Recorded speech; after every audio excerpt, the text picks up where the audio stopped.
freestyle never stops going. What do you think? Why does it stand this test of time? You know, I want to say there were a good amount of artists and music, especially in the beginning of freestyle. We're talking like 84, that were so incredible. The artists were amazing. You know, Noel, he was our James Dean. You know, Sapphire, La India, Niobe with that voice. I mean, I could just go on. George Lamont, another incredible voice. We had a lot of bona fide stars in this music. They were just really, really, really special voices and people. And then you have the producers who were just on fire.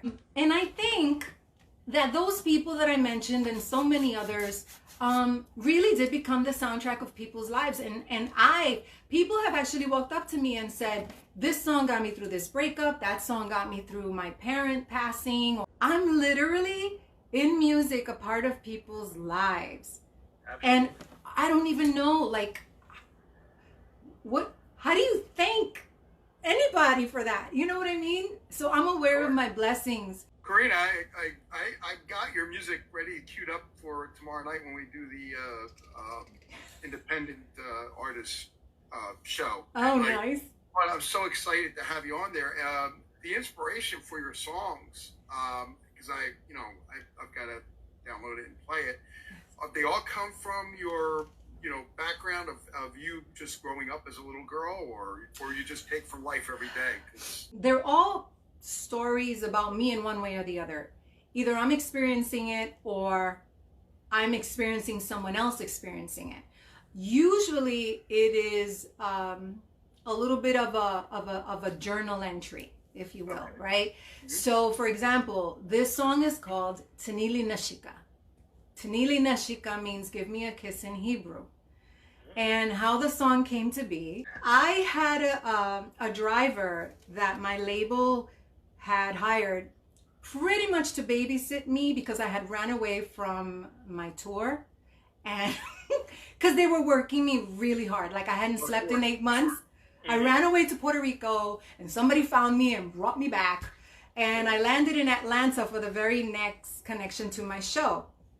I was by myself for the first time in a long time. They had to fly in my dancers and my people and the whole thing. But in the meantime, his job was to babysit me and not allow me to leave the hotel, so to speak. I was rude to him, is what it boils down to. And I'm like, I'm a grown woman, like, just leave me alone. I want to go for a walk. He's like, you can't go anywhere, the label said. Long story short, the more I snapped at him, the more he'd say, God, you're so mean to me, just like my cousin, who you look like. And I was like, whatever. Don't you know, fast forward 2 months, I'm in my apartment, I have my first day off, and since that moment, my phone rings, and this voice says, is this Karina? I said, yes. And she said, this is Ayelet, I am here from Israel, and I must to see you. She says, I am on 34th Street, you come to get me. And my answer was, how do I even know you? She said, you will know.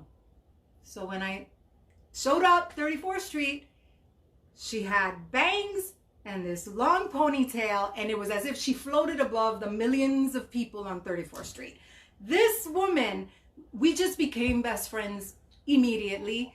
This song was about a breakup. I was in a relationship with a very well-known person, which made things really, really, really hard for us.